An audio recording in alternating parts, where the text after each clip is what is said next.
Last lap lunge into that final corner. Key figure in yesterday's press conference. Well, if he looks at the stats, Steve, he'll be a nervy figure again, because as you've mentioned, Celli, back in 2005. Rossi's looking out for his boys. 22 laps of action coming up here. Hold on to your hats. Perez is underway. Good start there from Suzuki. And it is Vietti who goes in just behind. Oh, somebody was out to sea there. Giammamassi had a real poor start in. He's making the early running. We know how that ended in Texas a couple of weeks ago, but he's already got a pretty decent lead. Good advantage this in the early stages for Suzuki. Of course, he led for 8 laps over in Austin until he crashed. Dani Pedrosa corner. Oh, I think that was Tony Arbolino who got caught up there. He did well to stay on board. Formerly known dry sack corner, now named after Spanish legend Dani Pedrosa. Into the Angel Nieto corner, now up to Pellegrini. Antonelli looking to make it here. A 6 Squadra Corsa 58, 1-2. Suzuki further down the field, Rodrigo. Rodrigo's gone down. Unbelievable. Maverick Vinales was hoping that he would be able to do something. We'll wait to see the replay. No drama so far for the 658 Squadra Corsa team. Suzuki still leads the way. That's involved in that one as well. I'll have to have a look out for the number 75 in a moment.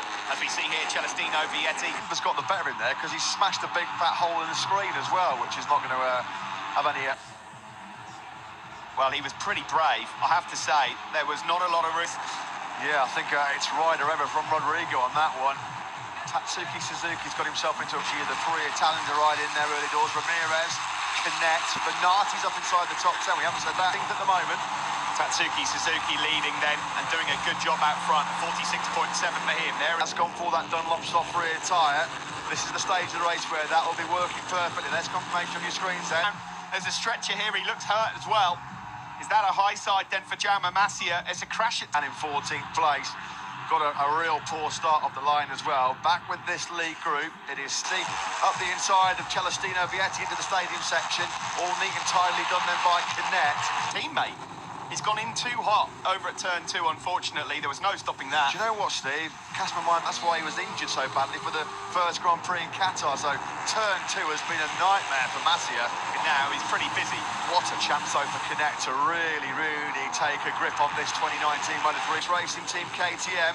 Suzuki starting to come under a bit of pressure here from Lorenzo Dalla Porta. They come through this fast and prepare yourself for a move on the brakes, Tatsuki Suzuki, because Dalla Porta's going to look here into the Pedrosa corner. Recovered well. He now leads this Spanish Grand Prix. Just lined that up beautifully. Got the perfect exit, the perfect drive on the grid behind him. Then Antonelli, Connect. Vietti still right in there as well. So is Foggia.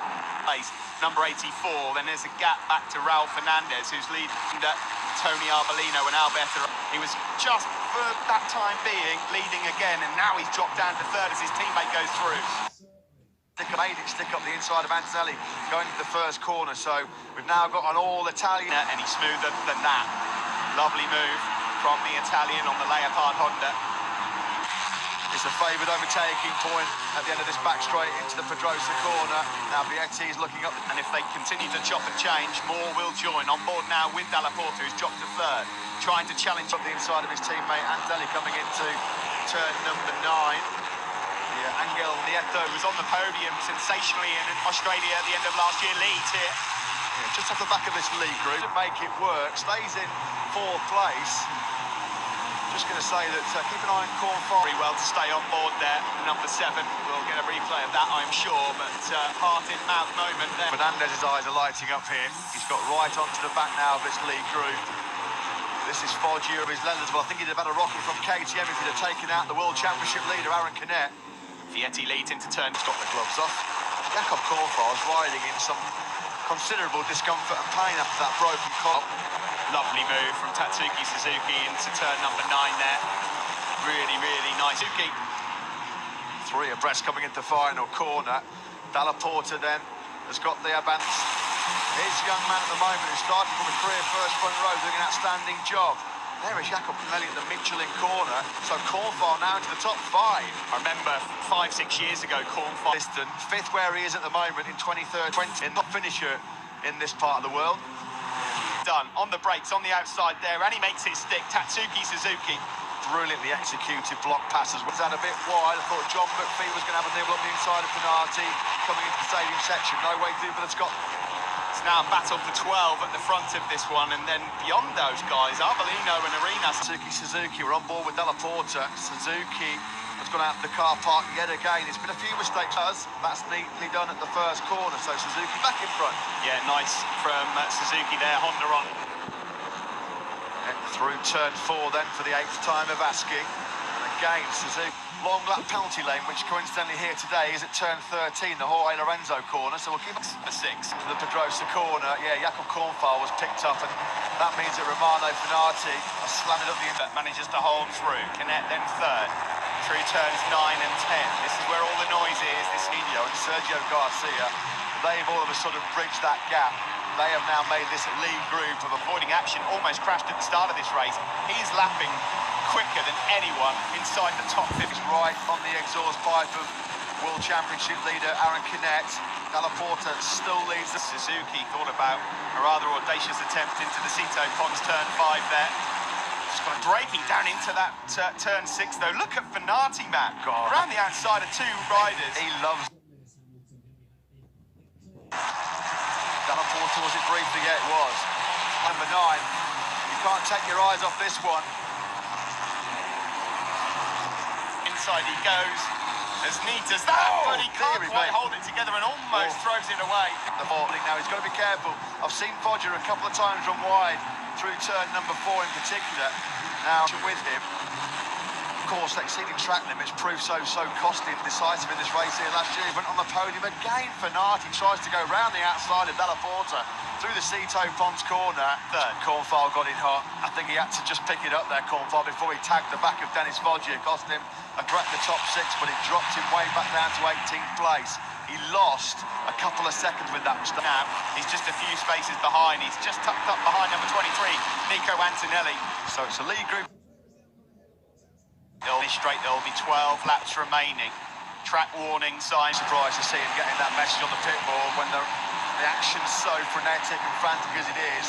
You barely exactly what's happened. This was the moment that Fenati had. You can see that front end folding. Fenati's led a Grand Prix since, I'd imagine, Japan when he won that wet race at the end of 2017. A lot of rain here. There was contact further down the field there, sorry Steve. Albert Arenas went a little bit wide off the curves as he battling from the Japanese man. Suzuki leaves that door open at turn 8 again for Dalla Porta to come through, but he's then strong again in here today to put himself back into championship contention. John McPhee just struggling at this funny Jerez UFO to complete lap number 11. There'll be 11 laps to go, the halfway side in there. So is Foggia with that track limits warning. Fenati getting busy inside the top 6. Moment. Here comes Dalla Porta again into turn 5. Beautifully done. Can he hold the line? He can, but they're bucking, they're weaving, trying to find a way through. And here comes Canet.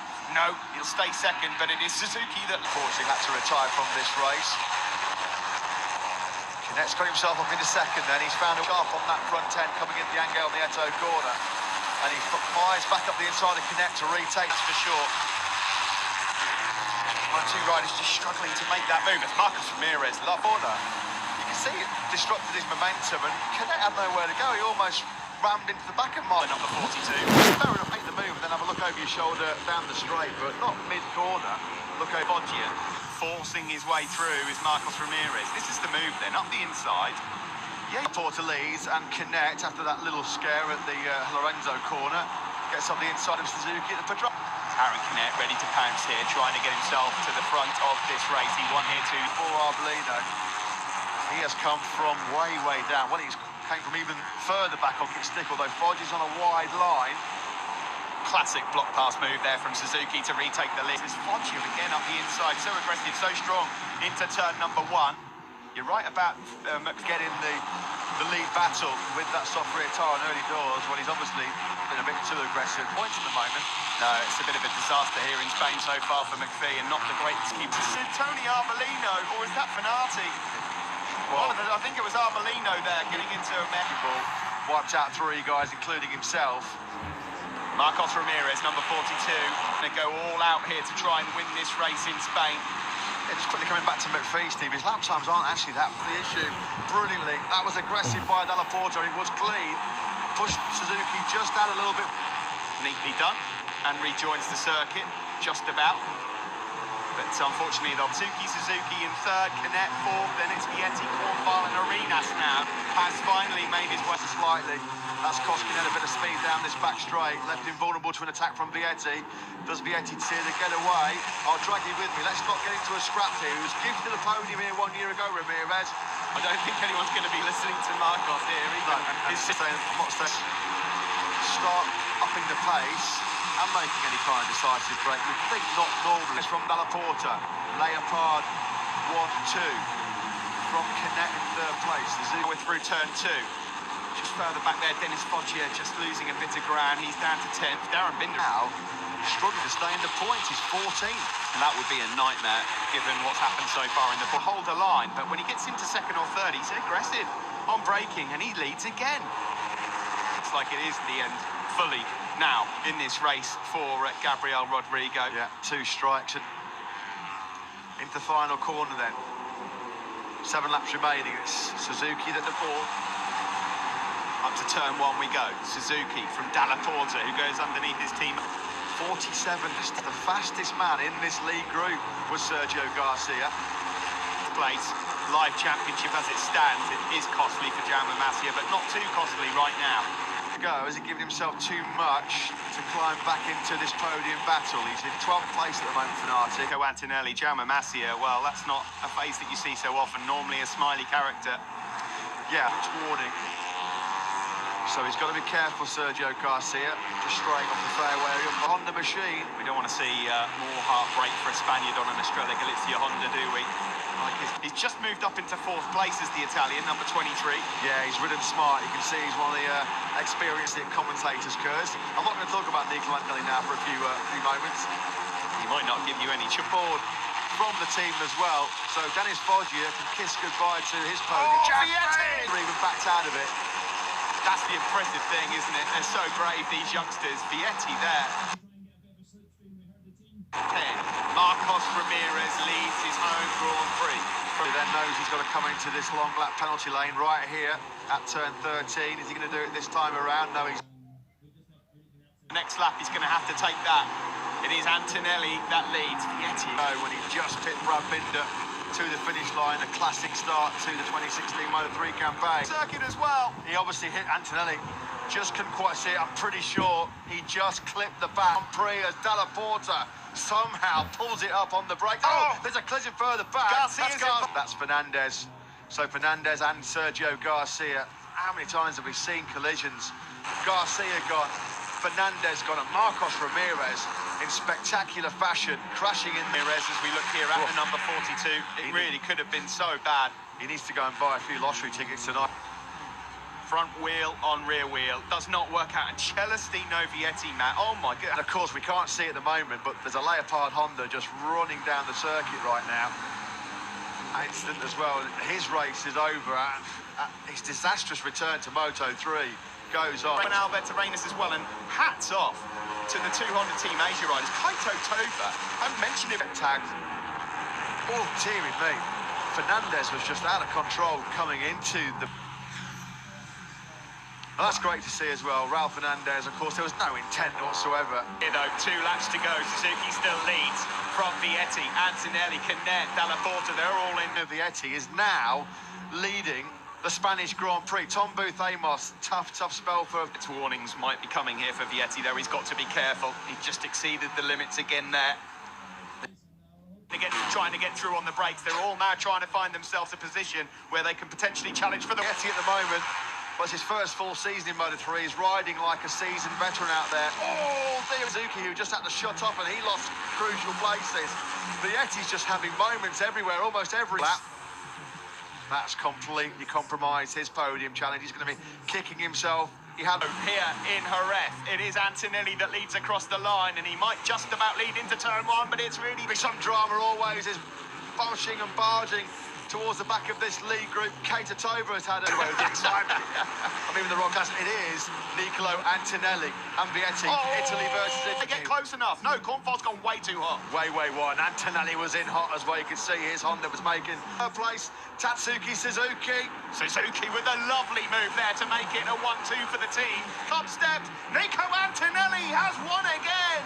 At last, a across the line he goes, and it's awesome. Antonelli, Suzuki, Celestino Vietti. What a drama-filled race he had. 58 Squadra Corsa team set up and run, managed. Well, I remember that win for Antonelli. The first race me and you ever covered in the commentary box was that 2016 win. It's been a long, long time since he's tasted the bubbly from the top step of the podium. The pole jinx goes on in the last 9 races. That will not be an they could challenge for a world championship. And after the heartbreak of Austin, throughout, Steve, weren't they? I mean, Albert Arenas on his return from injury 5th. Keita Toba, he started that race in 20. He came over the line 11th. Darren Binder was 12th. John McPhee, after an aggressive start, well, he's going to be frustrated. He will take a championship lead into Le Mans, albeit by 1 point. That win for Nico Antonelli. He was formed. Valentino has stuck with him. A very, very popular figure in the vehicle. They've had a few opportunities to get themselves on podiums since there were some hair-obscura moments in that race with Vietti. On the grass at about 220 kilometres an hour, and the Monaco finish in 23rd place. That podium's been a long time coming for Tatsuki Suzuki. What? If you can't win the races, just pick up as many points as you possibly can. Tight at the top. Well, there's Vietti. Poor old Marcos Ramirez. He was so forward. Ramirez hitting the back of Nicolo Antonelli, and somehow Vietti and Dalla Porta both missed Fernandez and Garcia. Both riders very lucky to walk away from that one. Yeah, good to see. An action-packed race. It was so close to hitting Ramirez's bike. The bike was perfect, and I'm very happy. Thanks to the team, and good job. Thank you. Fantastic race, Tatsuki. Your first podium. You were so strong on the brakes. Yeah, exactly. I try to stay as long as possible on the front because I know this track is becoming huge group. Today, or champagne or crash, I say, okay, I will try everything and I'm here. Great job, Tatsuki. How does it feel to win again? Yeah, I don't know. It's amazing. So Tatsu for my team is amazing. Congratulations. Yeah, emotional. Podium, of course, he was on the podium brilliantly for the first time in his career in Australia last October. First ever World Championship podium, and here